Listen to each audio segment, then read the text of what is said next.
That night, after my husband beat me repeatedly because I discovered he was cheating on me, I went to bed without saying a single word.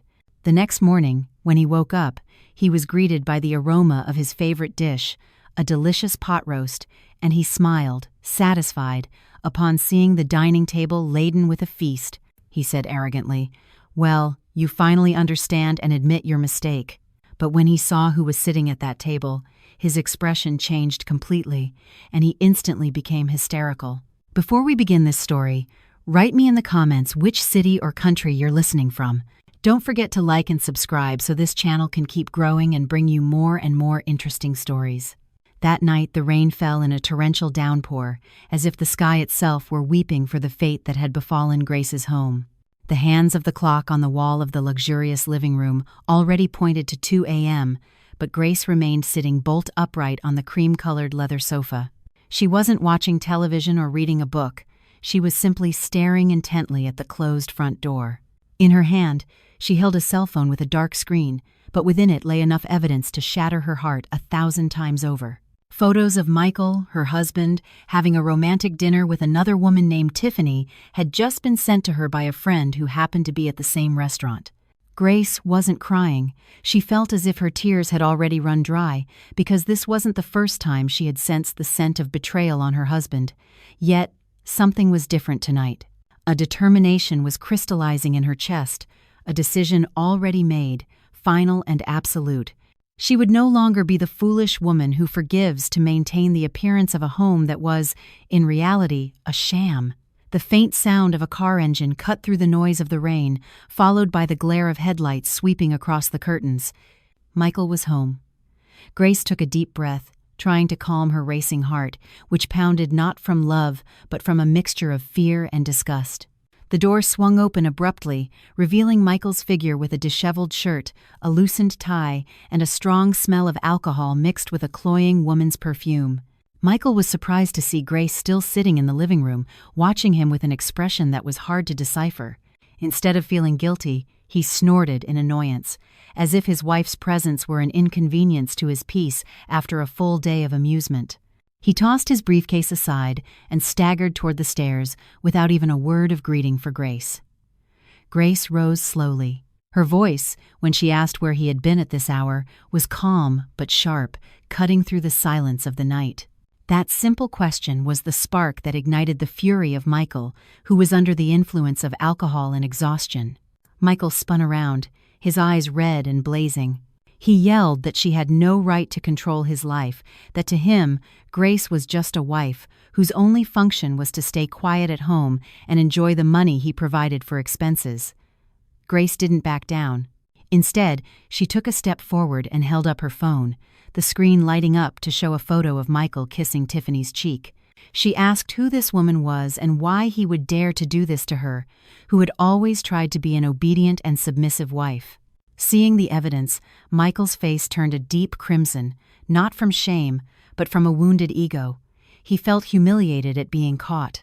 Without warning, a brutal slap landed on Grace's left cheek, so hard that her small frame staggered and fell, crashing against a decorative table. The sound of a shattering vase mingled with a clap of thunder outside. Grace brought a hand to her cheek, which burned and throbbed with intense pain. The corner of her lip was split and bleeding, but Michael wasn't finished. He grabbed her by the hair, forcing her face up to meet his eyes, and began to insult her with words so vulgar that no husband should ever utter them. Michael blamed Grace for his own infidelity, shouting that he sought other women because she was boring, too rigid, and incapable of satisfying his masculine ego. Punch after punch rained down on Grace's body. That night, Michael unleashed all his frustration. His twisted guilt morphed into rage, and his sense of superiority. He struck her arms, kicked her legs, and shoved her until she was cornered against the wall. Grace felt an extraordinary pain coursing through her body. Her ribs ached with every breath, and her head spun relentlessly. However, in the midst of this storm of violence, something made Michael pause for a moment. Grace wasn't screaming. She wasn't crying hysterically, begging for forgiveness as she used to. She wasn't fighting back or hurling insults in return. The woman simply remained silent. taking every blow with her eyes wide open, looking at Michael with a vacant, cold, dead expression. Grace's silence unnerved Michael, but then his arrogance took over. He interpreted her silence as a sign of fear and total submission. Michael felt he had succeeded in breaking his wife, in teaching her never to defy him or mention Tiffany's name again. After venting all his rage, Michael released his grip, letting Grace slide to the cold floor amidst the broken shards of the vase. Michael spat to the side, smoothed his ruffled hair, and said with a contemptuous tone that this is what happens when a wife dares to disrespect her husband. He ordered Grace to clean up the mess in the morning and not to dare complain to anyone if she didn't want things to get worse. Michael went up to the master bedroom, leaving Grace still sitting on the living room floor. After the upstairs bedroom door slammed shut, silence returned to the house, broken only by the sound of the intensifying rain. Grace slowly moved her battered body. She winced in pain as she tried to stand. Her hands trembled as she wiped the blood from the corner of her lip with the sleeve of her blouse.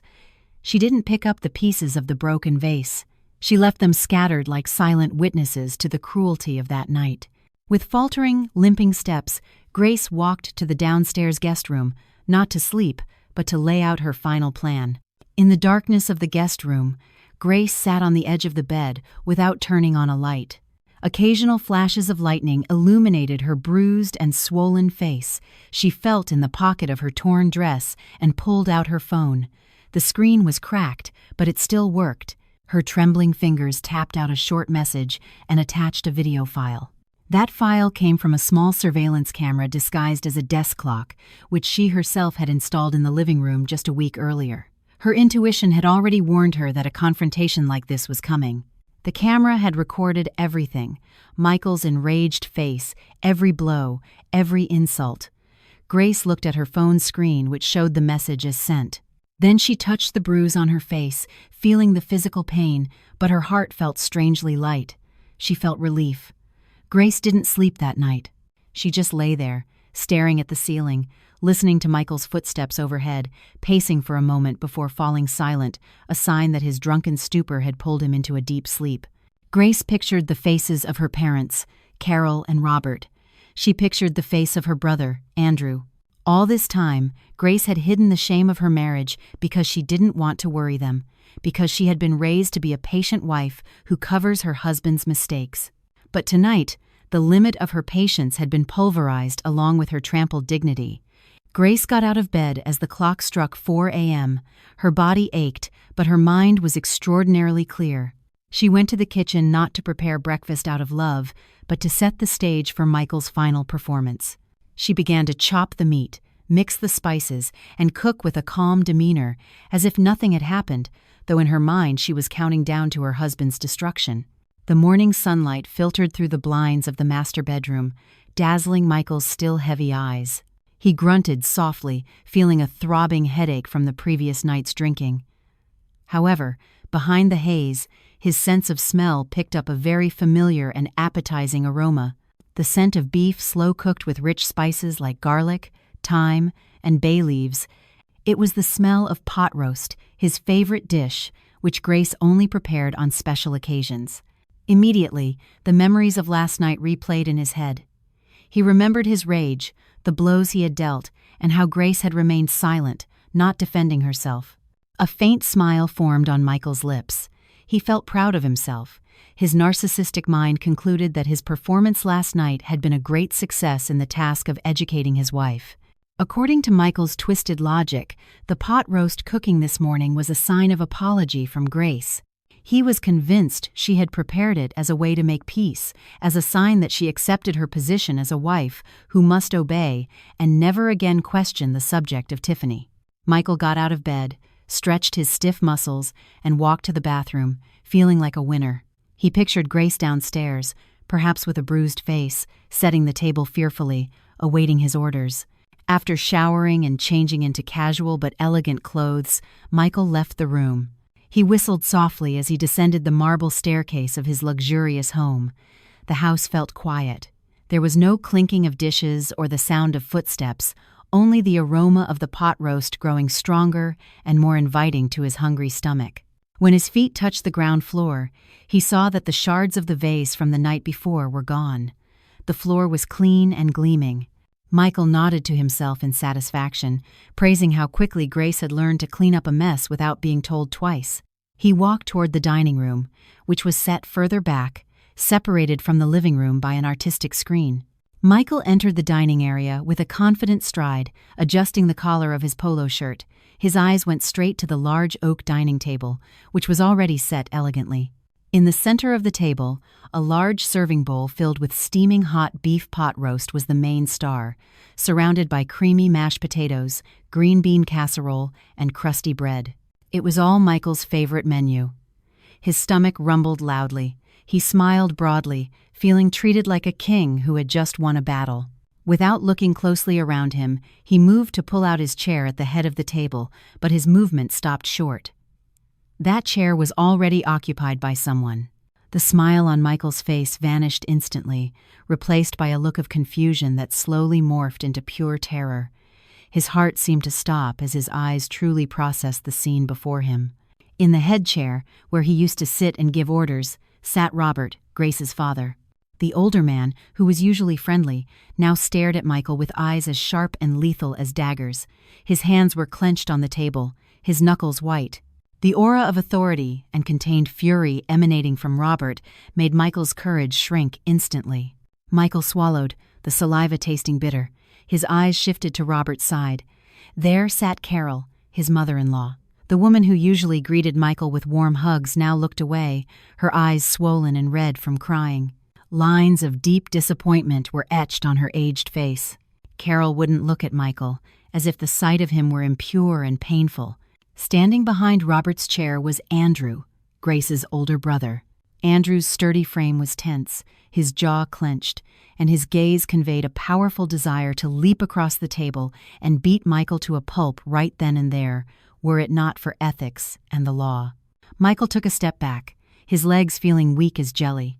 He tried to open his mouth to say hello, but the words caught in his throat. "Robert, Carol, Andrew, what a coincidence to see you here so early in the morning," he asked, his voice choked and trembling.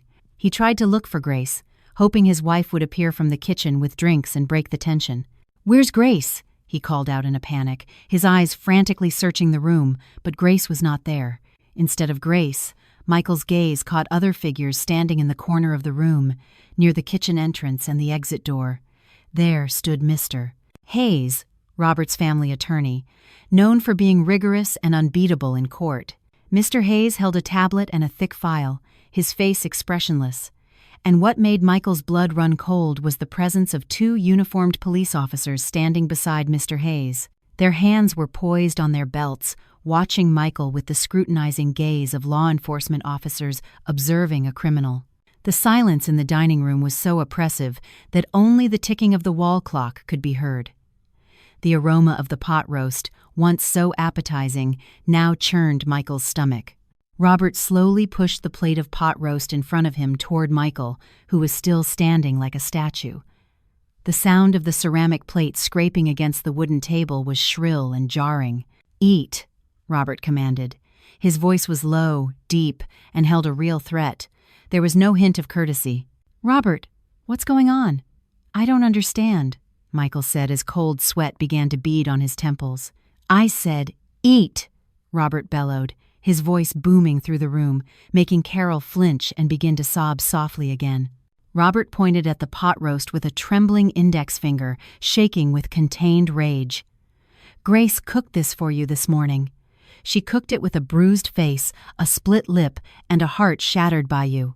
She cooked it as a final act of charity for you, Michael. Eat it, because this is the last delicious meal your tongue will ever touch before you rot in a prison cell." Michael shook his head in panic, his face as pale as a ghost. "Prison? What are you talking about? This has to be a misunderstanding. Grace and I just had a normal marital spat. Where is Grace? Let me talk to her." Michael tried to step forward, but Andrew moved swiftly, slamming his fist on the table so hard the dishes rattled.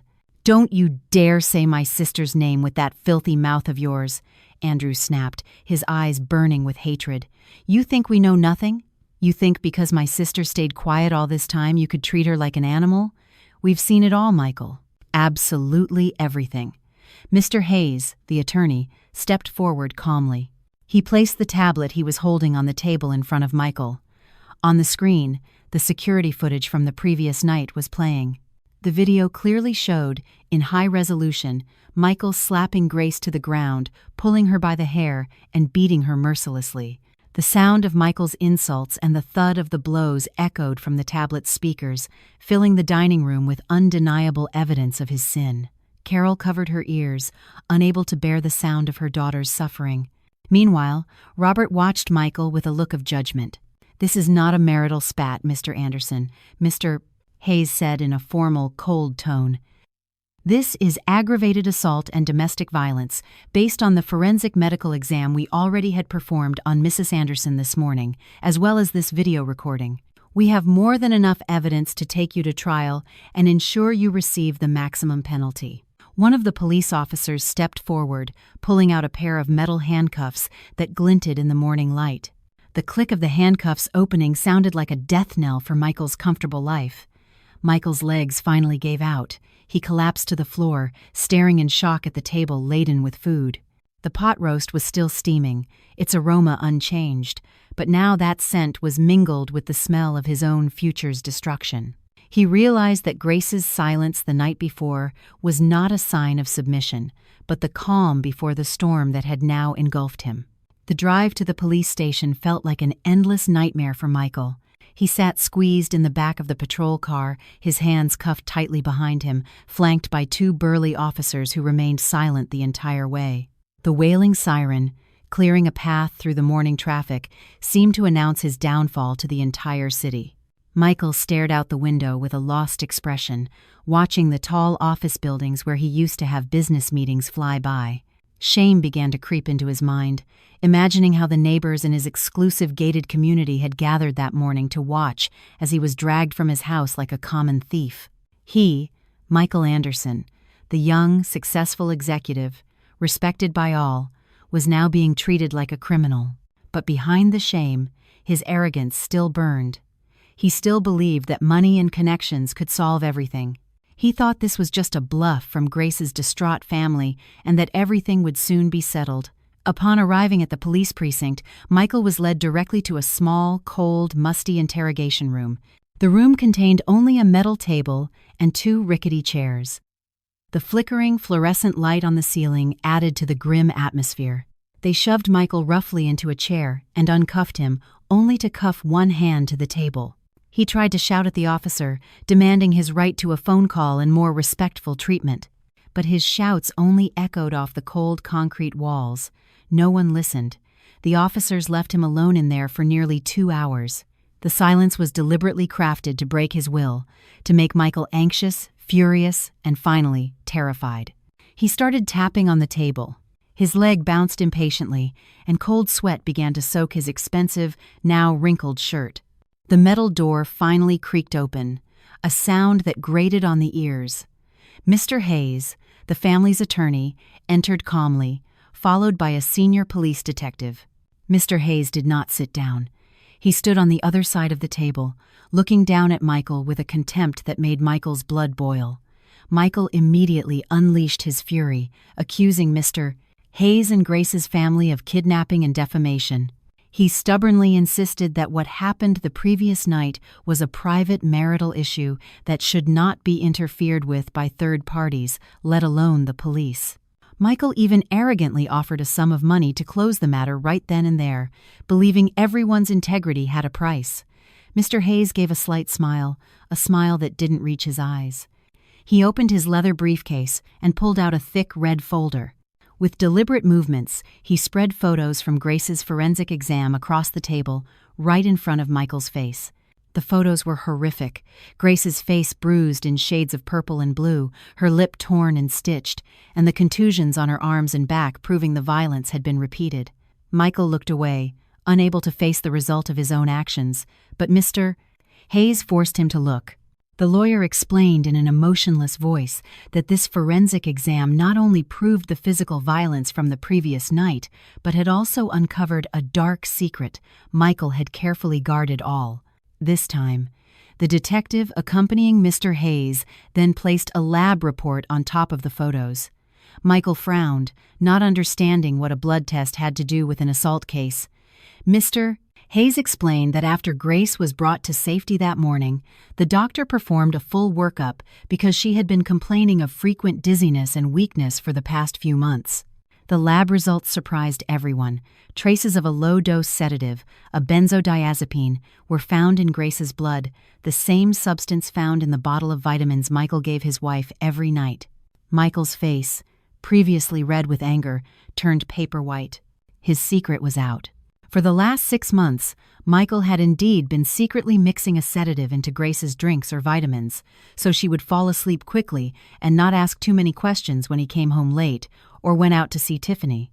He thought his actions were clever, a subtle way to silence his wife without violence, but in the eyes of the law, it was a felony. Mr. Hayes leaned forward, locking his gaze on Michael's eyes, and told him this was no longer a simple case of domestic violence. This was premeditated, attempted murder, and systematic poisoning of a spouse. Michael was speechless, his tongue paralyzed. He tried to deny it, saying they were just normal vitamins, that the lab results must be mistaken or falsified, but his voice sounded weak and unconvincing even to himself. The fact that Grace had known and kept silent all this time made him shudder. It turned out Grace's silence wasn't because the drug was working perfectly, but because she was gathering piece after piece of evidence to trap him. Michael realized he had fallen into a trap of his own making. The wife he thought was foolish and submissive turned out to be a much smarter and more lethal adversary than he had ever imagined. The detective began to read the sections of the penal code he would be charged under. The potential sentence was no longer a matter of months, but over a decade in prison. The shadow of a destroyed career, a ruined reputation, and a life behind bars began to dance before Michael's eyes. He sank into his chair, shoulders slumped, his arrogance shattered and replaced by real terror. He begged to be allowed to speak with Grace. He pleaded with Mr. Hayes to convey his request for forgiveness. But Mr. Hayes simply gathered his documents back into his briefcase. Before leaving, he told him that Grace no longer wanted to hear a single word from Michael's mouth and that the only communication between them from now on would be through the judge's gavel in court. The metal door slammed shut again, leaving Michael alone with the shadows of his destruction. After hours of uncertainty, Michael was finally given the chance to make one phone call. His mind raced. He couldn't call his mother in his small hometown. The old woman would surely have a heart attack upon hearing the news. He couldn't call his colleagues from the office. That would be professional suicide. The only name that came to mind was Tiffany, his mistress. The woman who had coddled him with sweet words and promises of fidelity. Michael was sure Tiffany would help him. Didn't they love each other? Didn't Tiffany always say he was everything to her? With trembling hands, Michael dialed Tiffany's number from the precinct phone. The line rang several times before she finally answered. Tiffany's flirtatious voice greeted him, asking why he was calling from an unknown number. Michael, in a voice he tried to keep as calm as possible, explained that he had a small problem with the police because of a complaint from Grace. He lied, downplaying the issue, saying it was just a minor misunderstanding and that he needed money for bail to get out temporarily.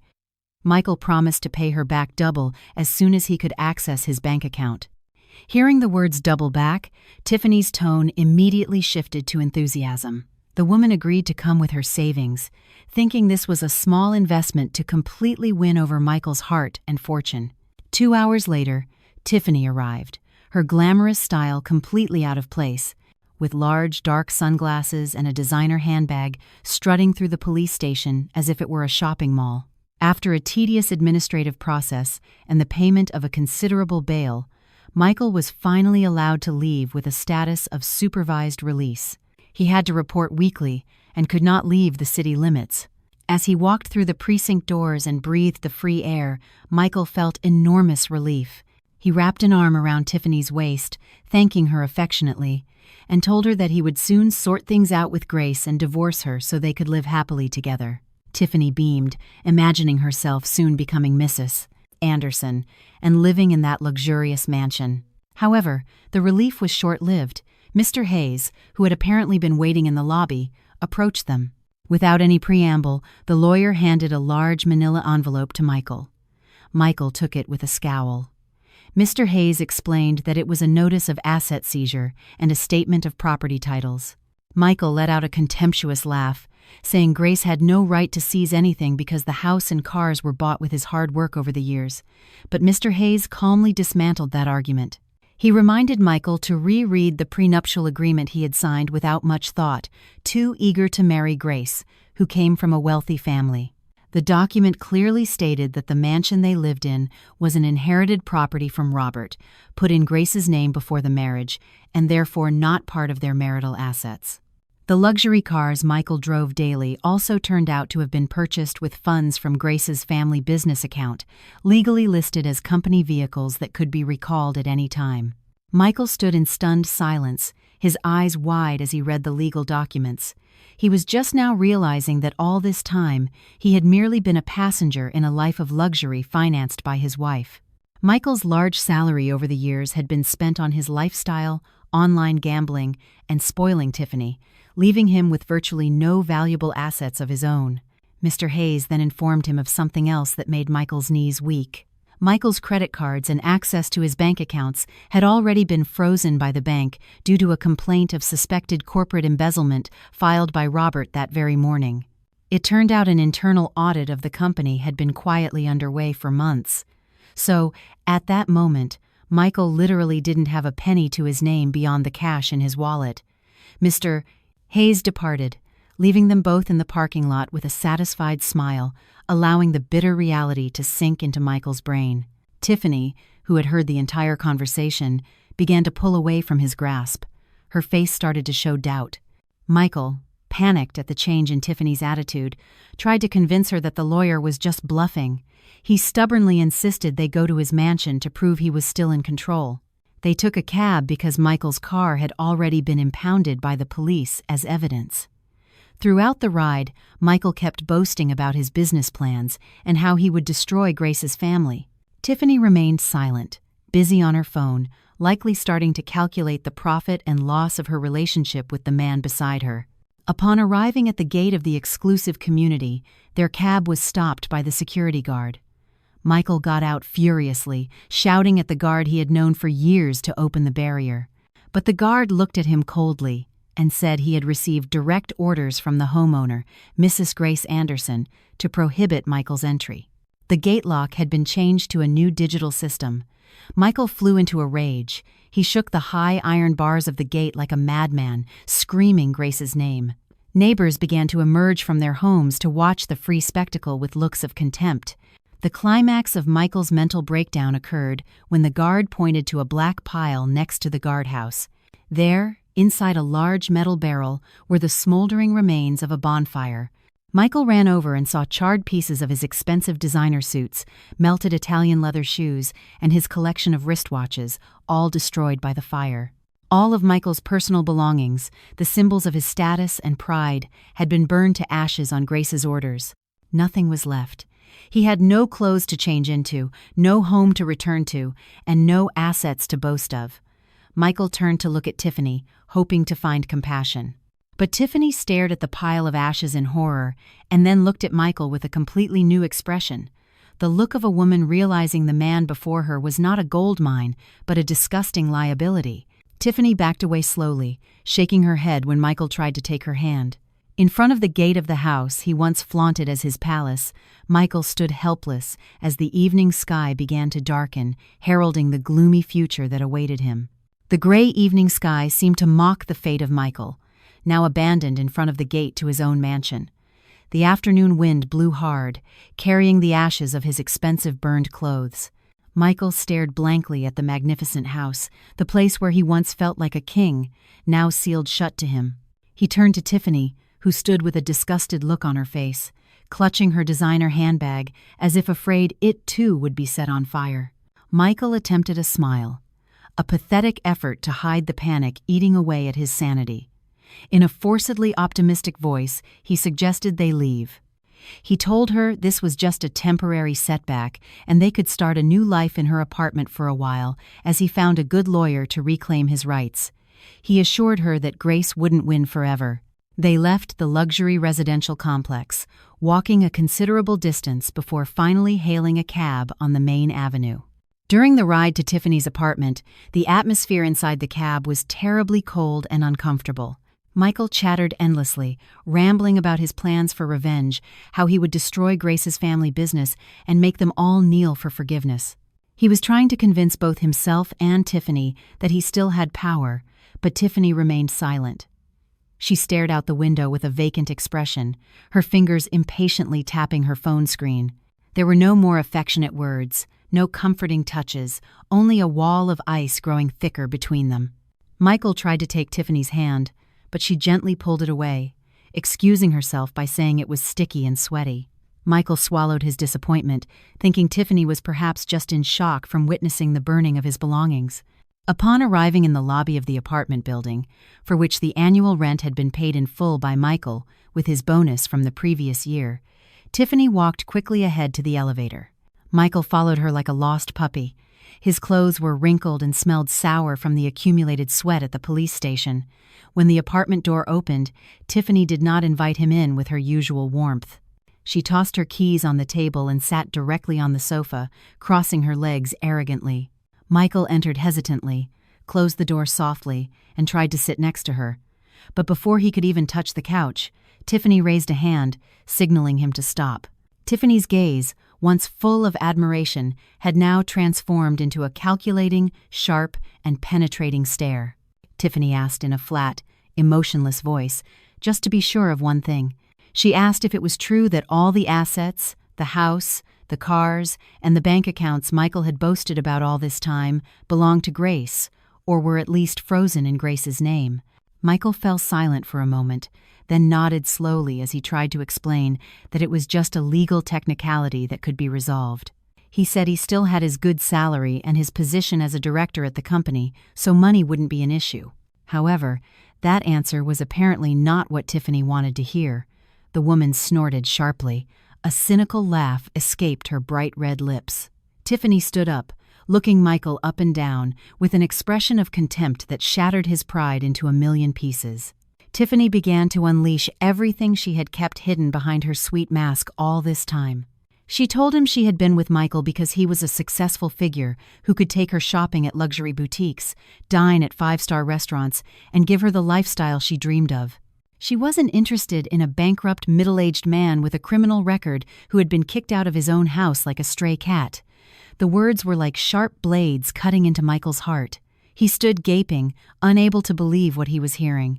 He tried to remind Tiffany of the love they shared, the sweet promises of being together until death they used to whisper in bed. Michael knelt at Tiffany's feet, begging for understanding, saying he needed her now more than ever. But Michael's crocodile tears had no effect on Tiffany. The woman was disgusted. She gently pushed his shoulder with her foot to move him away.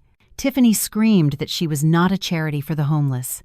She reminded him that the lease on this apartment was up next month, and without the flow of money from Michael, she would have to find a new sponsor as soon as possible. Michael's presence would only hinder her search for another rich man. Cruelly, Tiffany grabbed what was left of Michael's belongings, just his wallet and phone, and threw them toward the front door. She ordered him to leave that instant, before she called building security and reported him as an intruder disturbing the peace. Michael stood up, his body trembling. His eyes burned with a mix of pain and rage he couldn't vent. He looked at Tiffany's face one last time, searching for any trace of the woman he once considered an angel. But all he found was the figure of a greedy monster. How true the saying was, money talks. Without it, you're invisible. Michael walked out of the apartment with heavy steps. The door slammed shut right behind him, followed by the sound of the deadbolt turning twice. Michael stood in the silent hallway of the building, alone, homeless, penniless, and now without the love he had so proudly paraded. He realized how stupid he had been to sacrifice a diamond like Grace for a sharp stone like Tiffany, who now cut him until he bled. That night, Michael spent the hours in the restroom of a gas station not far from Tiffany's building. He couldn't sleep well because of the mosquitoes and the cold tile floor, but the hunger twisting his stomach was far more torturous. He only had a few dollars in his wallet, the change from buying cigarettes 2 days ago. He bought a loaf of bread and a bottle of water, eating them ravenously while bemoaning his fate. However, in the midst of his misery, a false spark of hope appeared in his mind. He remembered his job, his career. He was a top-tier marketing director. The company couldn't just fire him over a personal problem. The next morning, he would go to the office, explain everything to the CEO, and request a company loan. With that conviction, Michael tried to close his eyes, hoping for dawn to save what was left of his dignity. The morning sun, which usually invigorated him, now burned Michael's unwashed, sticky skin. He tried to tidy himself up as best he could in the public restroom of the gas station, washing his face and combing his hair with his fingers. His shirt was terribly wrinkled and had a dirt stain on the sleeve, but he forced himself to straighten his shoulders, putting on the mask of authority he used to wear. He spent his last dollars on a rideshare to the skyscraper in the city's financial district, where he had worked for the past 10 years, building his reputation as a brilliant young executive. Arriving at the majestic lobby with its gleaming marble floor, Michael walked in confidently. He expected the security guards to greet him with respect, as always, to open the door for him and ask how he was. But the opposite happened. The two guards on duty at the main entrance whispered to each other as he approached. Their looks were strange, a mix of disgust and pity. They didn't open the door for him, leaving Michael to push the heavy glass door himself. Michael ignored it, thinking they were just being lazy. He walked to the security turnstile for the elevators and swiped his employee ID card. The machine's indicator light flashed red, followed by a long beep indicating access denied. Michael frowned, trying his card again and again. The result was the same: access denied. The line of employees behind him grew longer. Murmurs began to spread. Michael turned and saw dozens of pairs of eyes staring at him. They were no longer looks of admiration, but of contempt. Some female employees covered their mouths as they whispered to their colleagues, pointing at him. Michael's ears were ringing. He caught fragments of phrases like, "That's him, the one who beats his wife." How shameless! His heart pounded. The news had apparently spread faster than a virus. An HR manager named Mr. Roberts, who had once been Michael's subordinate, stepped out of the elevator and approached him. Mr. Roberts's face was expressionless and formal, without the friendly smile he used to show. Without shaking his hand, Mr. Roberts asked him to come to a special room on the ground floor, not his office upstairs. Michael tried to protest, asking why his access was blocked, but Mr. Roberts just replied curtly that it was standard procedure for employees in the termination process. The word termination hit Michael's chest like a sledgehammer. He followed Mr. Roberts with trembling legs past the accusing stares of the receptionists and lobby staff. Inside the small room, the company's CEO, Mr. Sterling, was already seated. The older man, who was normally paternal, now looked at Michael with eyes full of contained anger. On the table was a tablet displaying the viral video of Michael's domestic violence against Grace. The video had already spread widely on social media since the previous night, uploaded by an anonymous account and becoming a national trend. The company's reputation was at stake, as netizens had begun to attack the corporate social media accounts, demanding Michael's dismissal. Mr. Sterling didn't mince words. He placed the termination letter directly in front of Michael. Michael tried to defend himself, pleading that it was a personal matter unrelated to his performance at the office. He reminded Mr. Sterling of the sales targets he had surpassed last month, the profits he had generated for the company. But Mr. Sterling slammed his fist on the table, cutting off Michael's rambling. Mr. Sterling said that integrity was everything in their business. A man capable of beating his own wife to a pulp was not fit to lead a team or carry the company's name. Furthermore, Mr. Sterling revealed a fact that left Michael paralyzed. It turned out the largest investor who had just injected fresh capital into the company last month was a business consortium led by Robert Grace's father. That very morning, a representative from Robert had called directly, threatening to withdraw the entire investment if Michael remained an employee of the company for even one more second. Mr. Sterling had no choice but to get rid of Michael, to save hundreds of other employees. Michael was stunned. Only then did he realize how extensive and powerful his wife's family network was, a network he had always underestimated. He wasn't just fighting Grace, He was fighting a giant that could crush him with a snap of its fingers. Mr. Sterling added that Michael was being fired for cause, which meant he would not receive a single cent of severance pay. Moreover, since the case involved criminal offenses and severe ethical violations, Michael's name would be blacklisted by the industry association. This meant no reputable company in the field would want to hire him in the future. The career Michael had built with sweat and blood over 10 years vanished in the blink of an eye, destroyed without a trace. 2 burly security guards entered the room with orders to escort Michael out of the building. Immediately, Michael tried to ask for permission to collect his personal belongings from his desk photos, awards, and important documents, but Mr. Roberts informed him that all of Michael's personal items had already been packed into a cardboard box and placed at the security desk outside. He was strictly forbidden from setting foot in the office areas.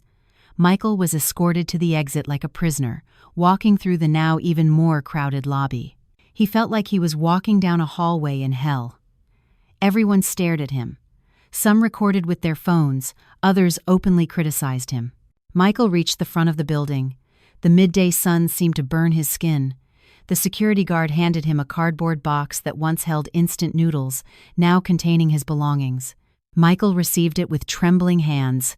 He stood on the hot sidewalk, surrounded by the hustle and bustle of the city. People hurried past, busy with their own lives.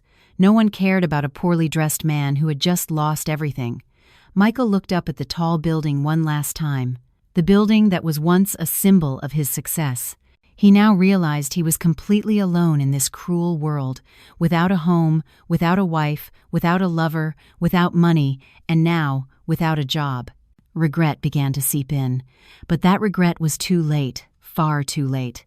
The day of the first mediation hearing arrived, a day that should have been a moment for reconciliation, but for Michael, it felt like Judgment Day. Michael sat in the courthouse waiting area, looking utterly deplorable. The shirt he wore was the only one left in his box of belongings, wrinkled and stained with sweat from being worn for several days without washing. His face was covered in a scruffy beard, his dark circles pronounced, and his body gaunt from lack of food and severe stress.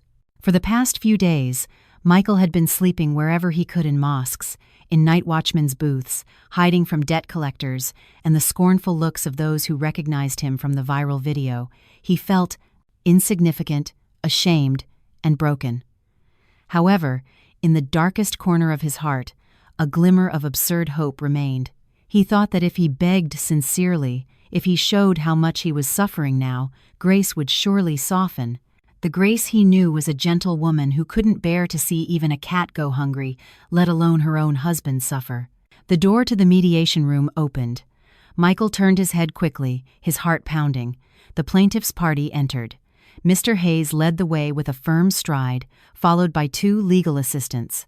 But Michael's eyes were not on them. His eyes were fixed on the figure of the woman walking in their midst. It was Grace. Michael almost didn't recognize her. The Grace who used to look drab in house dresses or simple outfits now radiated an extraordinary glow. She wore a chic blazer and a long skirt in an elegant nude tone, paired with a silk scarf with a delicate print that perfectly framed her face. The bruises on her face had faded, covered by light makeup that highlighted her beauty, which had been hidden for so long under the shadow of domination. There was no longer a look of fear or doubt. Grace walked with her chin held high, exuding an aura of confidence and serenity that was intimidating. When they sat across from each other at the mediation table, Michael felt like a speck of dust before a diamond. The court mediator began the session by asking if there was any possibility of reconciliation. Before Mr. Hayes could respond, Michael interrupted immediately. He slid from his chair, kneeling on the cold floor in front of Grace. He wept. Tears that were part feigned and part real from desperation. Michael began to stammer sweet words he used to use to manipulate Grace. He told her he had made a mistake, that Tiffany had bewitched him, and that he swore he would change to be a better husband.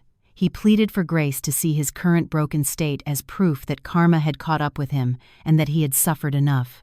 He tried to reach for the hem of Grace's skirt, hoping the physical contact would awaken memories of the past. But Grace's reaction was completely unexpected for Michael.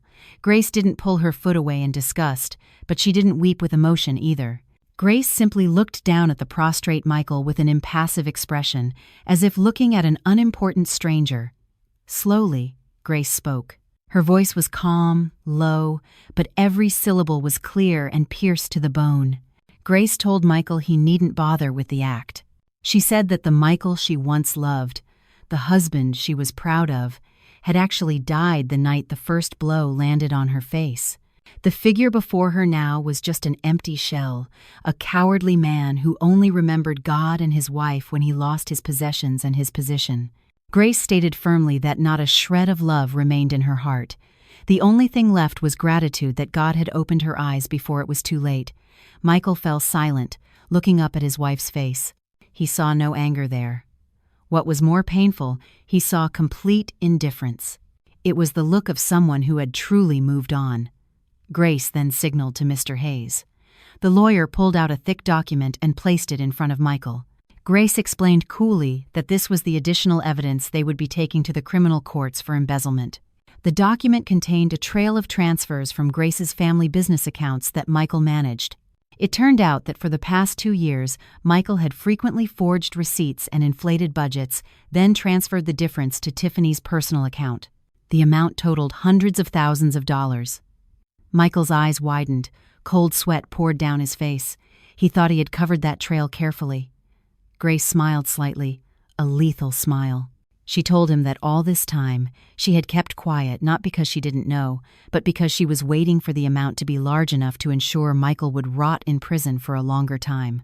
The money Michael stole to spoil his mistress was money intended for orphans, managed by Grace's family foundation. Michael had stolen from the most sacred of places. Grace concluded the conversation by saying she didn't need Michael's apologies.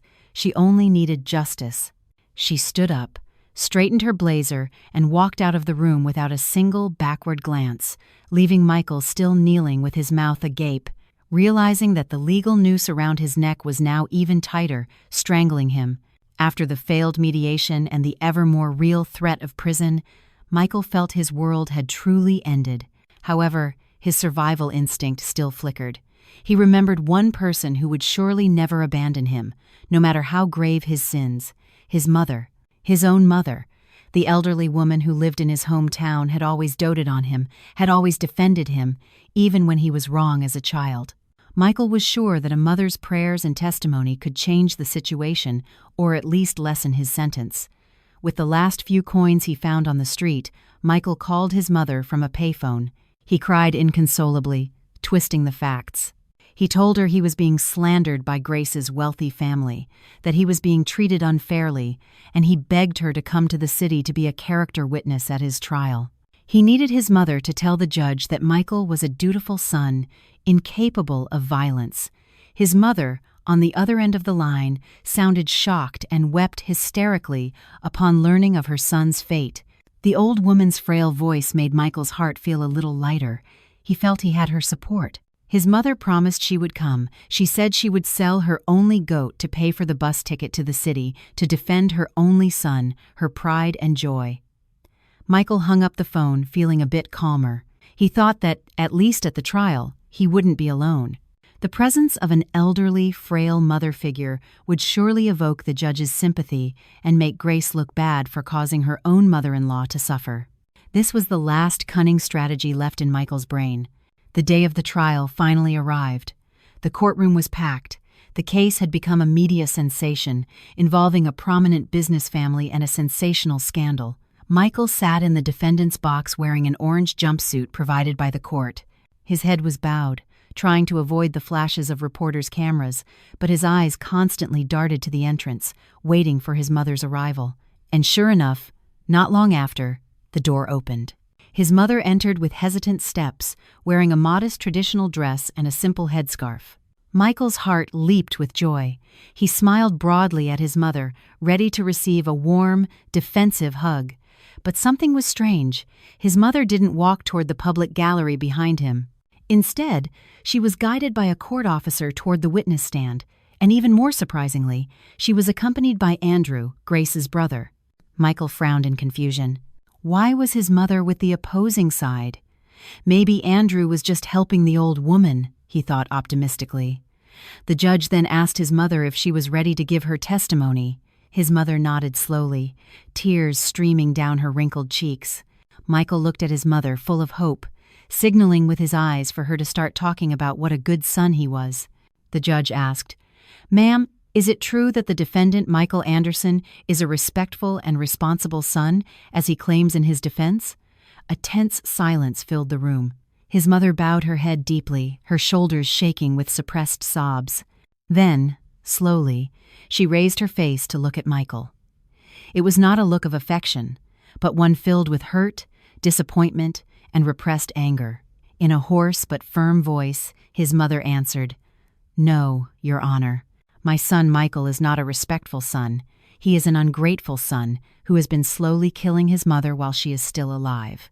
Michael jolted violently, as if struck by lightning on a clear day. "Mom, what are you saying?" he shouted in panic, but the judge immediately banged his gavel, ordering him to be silent. His mother continued her testimony, her voice trembling terribly. She opened an old cloth bundle she was carrying. Inside was a worn-out old savings passbook. His mother explained that for 10 years she had scrimped and saved from selling vegetables at the market, putting away coin after coin to pay for a pilgrimage, the dream of her lifetime before she died. 2 years ago, Michael came to her town crying, saying he urgently needed capital for a business or he would go bankrupt. Out of pity, his mother gave all her pilgrimage savings to Michael. Michael promised to pay it back in 6 months, but it turned out his mother's sobs grew louder, hushing the entire courtroom, moving everyone. He didn't use that money for a business. A neighbor of mine, whose son works in the city, saw Michael on vacation at the beach with another woman. That woman was not Grace. He used his mother's sacred money for fornication.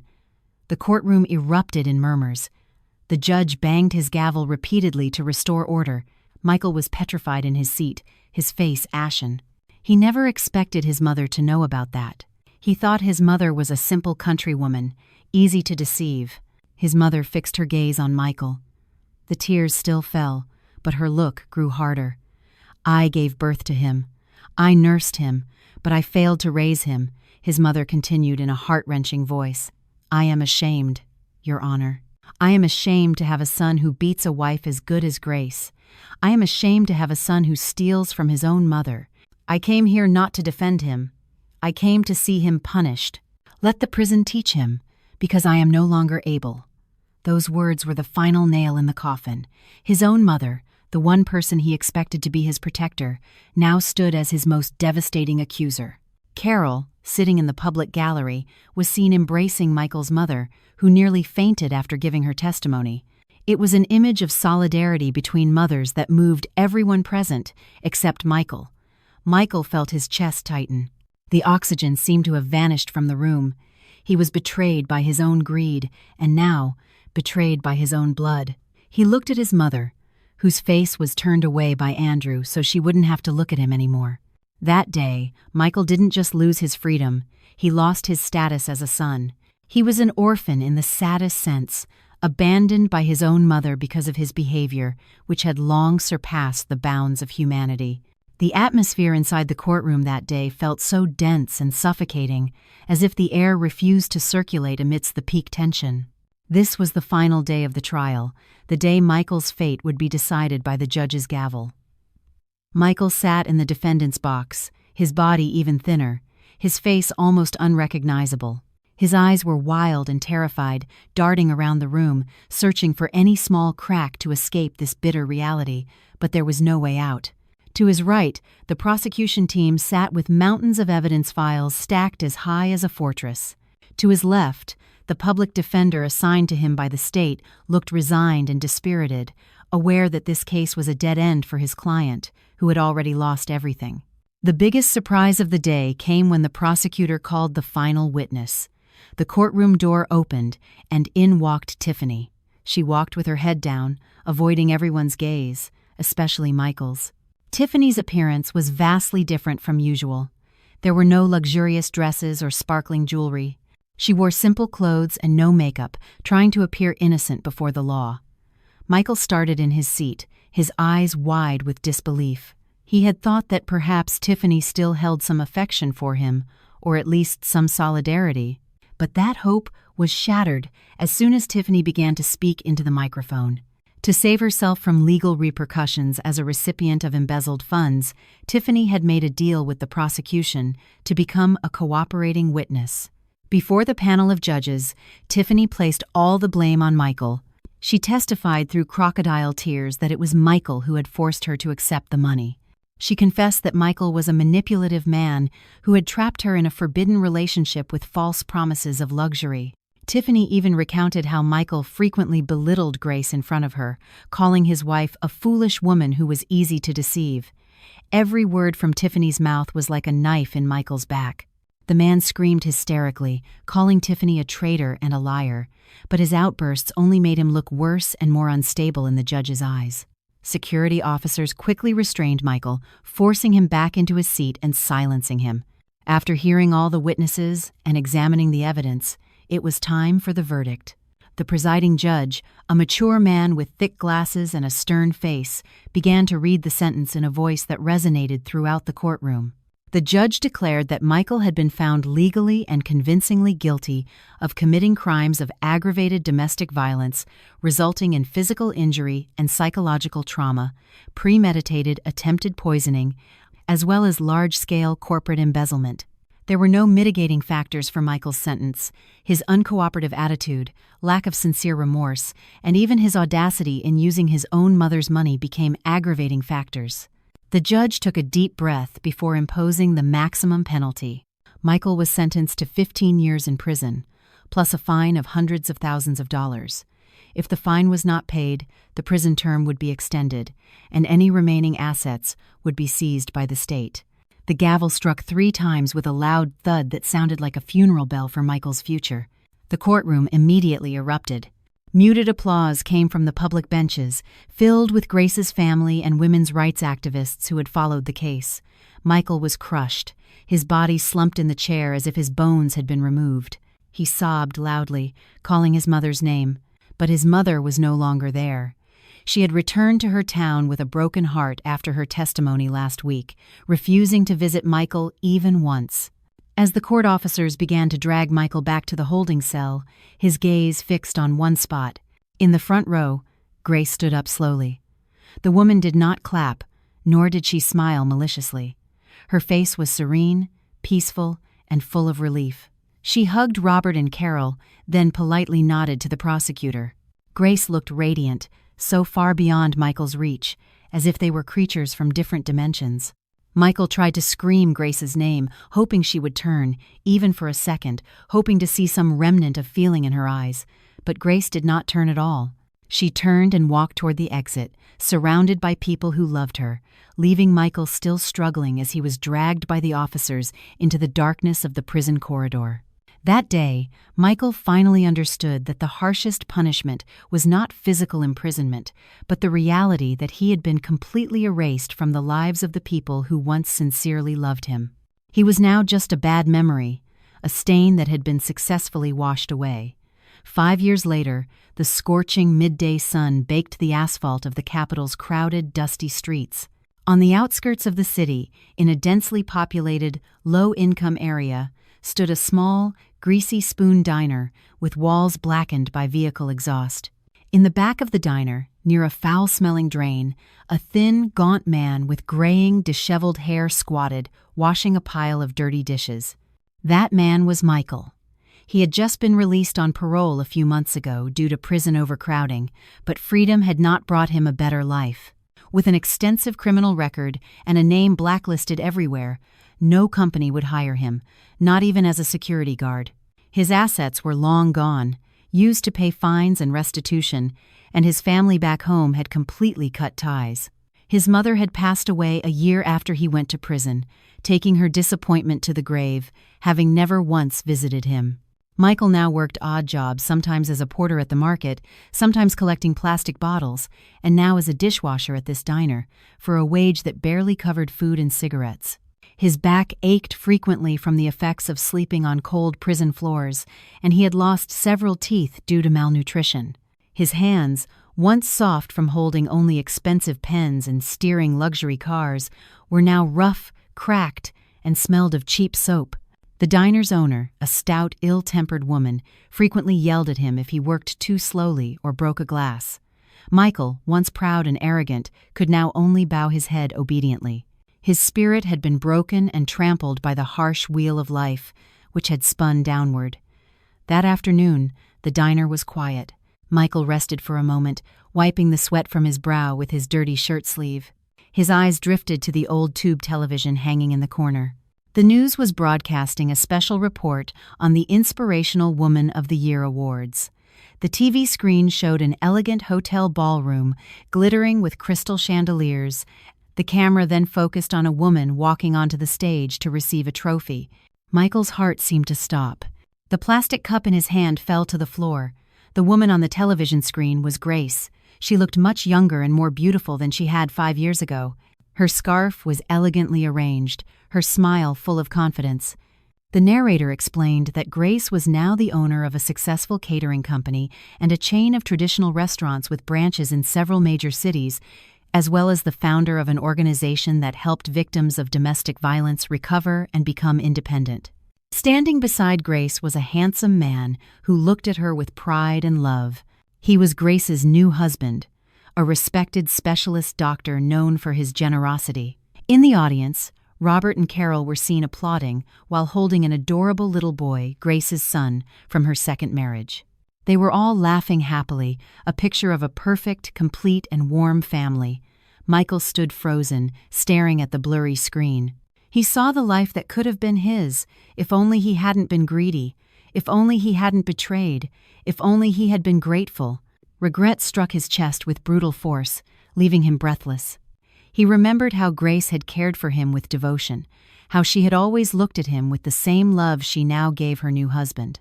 Michael had thrown away a diamond to chase after trash, and now he had to live in that trash. Tears rolled down from the corners of his wrinkled eyes, wetting his dirty cheeks. "Hey, what are you doing just standing there like an idiot?" the diner owner shouted, snapping Michael out of his reverie. The woman placed an aluminum plate on the table near where he was squatting. "Here's your lunch. Eat up and then get back to the dishes. Customers are coming in." Michael looked at the contents of the plate. Cold, day-old white rice with some gravy from a pot roast, already greasy, and a small piece of tough, burnt meat. It was the scrapings from the bottom of the pot, normally thrown out or given to a cat, but today it was his lunch ration. Michael's hungry stomach growled painfully. He took the plate with trembling hands. The aroma of the stew, though stale and mixed with the smell of soap, instantly threw his memories back to that morning 5 years ago. He remembered that morning, the morning he woke up to the smell of a perfect pot roast made by Grace. Tender, choice beef, spices that had penetrated every fiber, served on a luxurious dining table with all her love.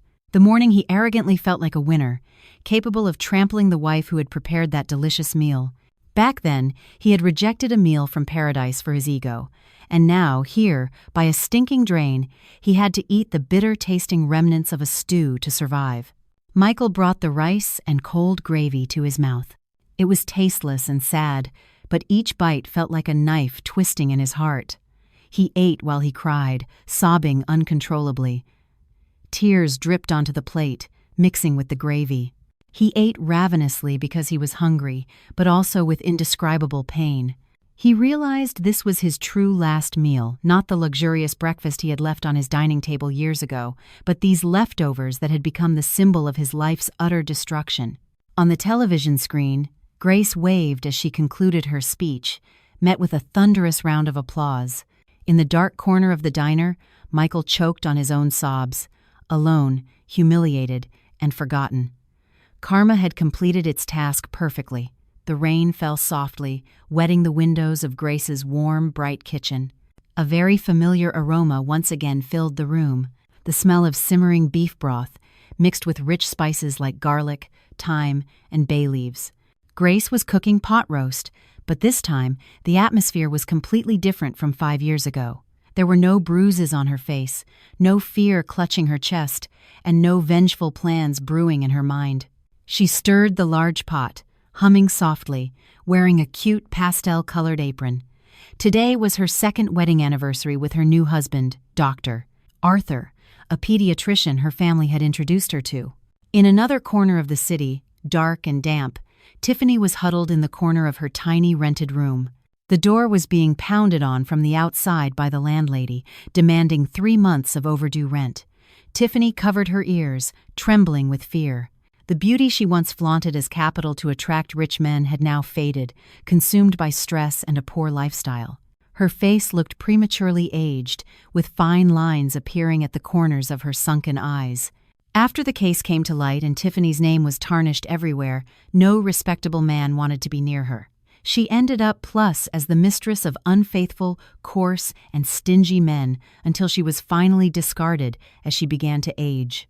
Tiffany looked at her reflection in the cracked mirror on her wardrobe, seeing a pathetic woman who once felt victorious for stealing another's husband, now aware that she was just a rotating trophy that had lost its value. Back at Grace's house, a pair of strong arms wrapped gently around her waist from behind. Grace smiled, leaning her head on her husband's shoulder. Dr. Arthur kissed her cheek and praised the appetizing aroma of the food. There was no shouting, no insults, no demands. Only sincere appreciation. Grace turned off the stove and turned to face her husband. She briefly remembered a shadow of the past, of the pot roast she had served Michael as a farewell. Back then, the stew was a symbol of her anger, a symbol of her wounded dignity. But today, Grace had reclaimed the meaning of that meal. This pot roast was no longer about Michael. This pot roast was about love, about family, and about the future. That night, they had dinner with Robert and Carol, who had come to visit. Laughter filled the dining room. In the midst of the warm conversation, Grace glanced at the calendar on the wall. She paused for a moment. Today's date was the exact same as the date of that abusive night 5 years ago. But what made Grace smile with relief was the realization that she had almost forgotten. She no longer marked this day as a day of mourning or trauma. The memory of Michael, of the beatings and the betrayal, had faded into a small speck in the past that no longer hurt. Grace realized that the best revenge was not seeing your enemy suffer, but living so happily that you forget your enemy ever existed. Outside the fence of Grace's home, an old trash collector staggered through the rain, carrying a wet sack. He paused for a moment, smelling the aroma of pot roast carried on the wind from the ventilation of the luxurious house. His stomach rumbled, his mouth watered. That trash collector, Michael, stared at the warm yellow light glowing from the dining room window. He could see the silhouettes of a happy family inside, feeling a heart-wrenching pain, but he knew he didn't even deserve to touch the gate. With heavy steps, Michael lowered his head and walked on, away into the darkness of the night, carrying his eternal regret. Meanwhile, inside the house, Grace laughed freely, truly free and whole again. If this story made you reflect on the value of respect, loyalty, and how karma always finds its way, I would love to know your opinion. What would you do in Grace's place? Have you ever known someone who didn't value what they had until they lost it all? Tell me in the comments. I love reading your stories and reflections. If this video touched your heart, please leave a like, subscribe to the channel, and hit the notification bell so you don't miss any stories. Sharing this video also helps more people hear this message about the consequences of our actions.